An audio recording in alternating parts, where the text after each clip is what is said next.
Market मंडली में आपका स्वागत है। आपको याद होगा आज हमारे लेवल्स ने क्या गजब का काम किया है। आप चाहें तो वापस जाकर हमारा पिछला एनालिसिस देख सकते हैं। खैर, कल निफ्टी की वीकली एक्सपायरी है, तो चलिए बिना टाइम वेस्ट किए सीधे चलते हैं और कल की ट्रेडिंग सेटअप के लिए अवेलेबल फंडामेंटल और टेक्निकल डेटा को डीकोड करते हैं।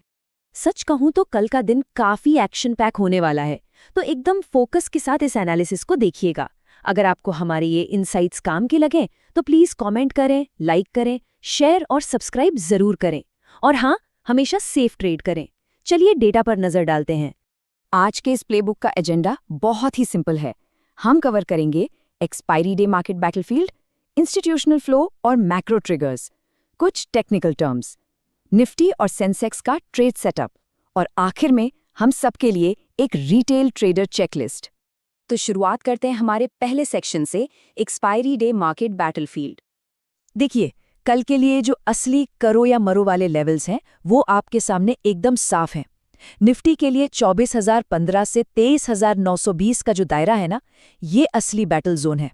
और वहीं दूसरी तरफ गुरुवार की सेंसेक्स एक्सपायरी के लिए आपको अपनी नजरें 76,560 के ब्रेकआउट पर गड़ाए रखनी है।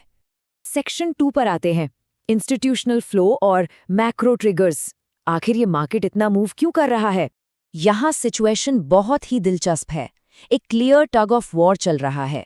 एक तरफ हमारे FIIs हैं जो स्ट्रॉन्ग डॉलर और US यील्ड्स के प्रेशर में आके लगातार रोजाना 3 से 4 हज़ार करोड़ की भारी बिकवाली कर रहे हैं, और दूसरी तरफ हैं हमारे DIIs जो बिल्कुल ढाल बनकर खड़े हैं और 6 से 7 हज़ार करोड़ के इनफ्लो के साथ इस गिरावट को संभाल रहे हैं।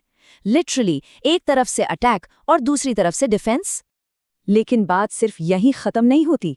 आपको इन मैक्रो ट्रिगर्स पर भी पैनी नजर रखनी होगी, चाहे वो इंडिया के टैक्स सिस्टम में बदलाव को लेकर चल रही हलचल हो, जिससे बैंकिंग और इंफ्रा में अचानक से वोलेटिलिटी आ सकती है, या फिर अमेरिका का हाउसिंग डेटा जो सीधा विदेशी पैसों की निकासी पर असर डालता है। यही वो ट्रिगर्स हैं जो कल इंट्राडे सेंटिमेंट को पूरी तरह पलट सकते हैं। आगे बढ़ने से पहले सेक्शन 3 में हम कुछ टेक्निकल टर्म्स को क्विकली डिकोड कर लेते हैं। सबसे पहले सपोर्ट। आसान भाषा में समझें तो ये चार्ट पर वो फर्श है जहां आते ही गिरते हुए मार्केट को एक सहारा मिल जाता है। एक्सपायरी के दिन ये वो लेवल है जहां हम उम्मीद करते हैं कि DIIs आकर बिकवाली के इस भारी दबाव को पूरी तरह से सोख लेंगे। और रेजिस्टेंस, ये सपोर्ट का बिल्कुल उल्टा है। ये वो छत है जहां पहुंचते ही बायर्स की ताकत कम पड़ने लगती है और FIIs अपनी सेलिंग से प्राइस को वापस नीचे उसी बैटल जोन में धकेलने की पूरी कोशिश करते हैं। और इन सब के बीच आपका सबसे पक्का दोस्त है स्टॉप लॉस। देखिए, एक्सपायरी के दिन मार्केट कब वाइल्ड हो जाए कोई नहीं जानता। ऐसे में ये एडवांस्ड ऑर्डर आपकी कैपिटल का अल्टीमेट बॉडीगार्ड है। बिना इसके कल के मार्केट में उतरना समझदारी बिल्कुल नहीं होगी। चलिए अब आते हैं सेक्शन 4 पर, जिसका अब सबको बेसब्री से इंतजार था, Nifty expiry trade setup. Data को जरा ध्यान से देखिए। निफ्टी का पुट कॉल रेशियो यानी PCR अभी सिर्फ 0.40 के आसपास है। इसका सीधा सा मतलब है कि कॉल राइटर्स का मार्केट पर पूरा दबदबा है। ये डेटा चीख चीख कर कह रहा है कि कल हमें एक बहुत ही शार्प और वॉलेटाइल एक्सपायरी देखने को मिल सकती है। तो हमारा ट्रेड प्लान क्या होगा? लेवल्स बिल्कुल सेट हैं। अगर निफ्टी 24,015 के ऊपर सस्टेन करता है तो बुल्स कंट्रोल में आ जाएंगे और हम 24,250 से 24,450 तक के टारगेट्स देख सकते हैं। लेकिन अगर 23,920 का लेवल टूटता है तो बॉस बेयर्स मार्केट को 23,850 या उससे भी काफी नीचे खींच ले जाएंगे। दोनों सिनेरियो के लिए स्टॉप लॉस स्क्रीन पर दिए गए हैं, उन्हें स्ट्रिक्टली फॉलो करना है। जो लोग ऑप्शंस में थोड़ा एडवांस खेलते हैं उनके लिए बुल कॉल स्प्रेड या फिर 23,850 से 24,250 के बीच का आयरन कॉन्डोर एक बेहतरीन स्ट्रैटेजी हो सकती है। इससे आप अपना रिस्क भी मैनेज कर पाएंगे और इस वोलेटिलिटी का एक कैलकुलेटेड फायदा भी उठा पाएंगे।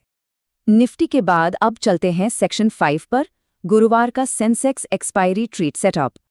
यहाँ का टेक्निकल स्ट्रक्चर निफ्टी से थोड़ा अलग है। सेंसेक्स का RSI 46 पर है, जो दिखा रहा है कि इसमें निफ्टी के मुकाबले हल्की सी मजबूती है। ये अपने इमीडिएट सपोर्ट के ऊपर काफी कंफर्टेबली टिका हुआ है। तो यहाँ हमारी स्ट्रैटेजी क्या होनी चाहिए? जब तक सेंसेक्स 76,100 के ऊपर है, बुल्स पूरी तरह सेफ हैं। लेकिन असली मोमेंटम तब आएगा जब ये 76,560 का लेवल तोड़ेगा। इस ब्रेकआउट पर आप 76,800 से 77,200 तक के टारगेट्स के लिए लॉन्ग जा सकते हैं, और अगर 76,100 का सपोर्ट टूटा तो फिर शॉर्ट साइड का ट्रेड बनेगा। चूंकि गुरुवार को सेंसेक्स की एक्सपायरी पर काफ़ी वाइल्ड स्विंग्स आ सकते हैं, इसलिए 76,500 की स्ट्राइक पर स्ट्रैडल बनाना एक बहुत ही प्रोफेशनल और स्मार्ट मूव रहेगा, ताकि आप किसी भी डायरेक्शन की वोलेटिलिटी से खुद को हेज कर सकें। फाइनली आ गए हैं हम सेक्शन 6 पर, हम सबके लिए द रिटेल ट्रेडर चेकलिस्ट। इस पूरे डेटा और एनालिसिस का सार यही है कि आपको ये 4 रूल्स फॉलो करने हैं। पहला, वीक पीसीआर के चलते शार्प स्विंग्स के लिए मेंटली रेडी रहें। दूसरा, यूएस हाउसिंग डेटा जैसे मैक्रो ट्रिगर्स पर नजर रखें।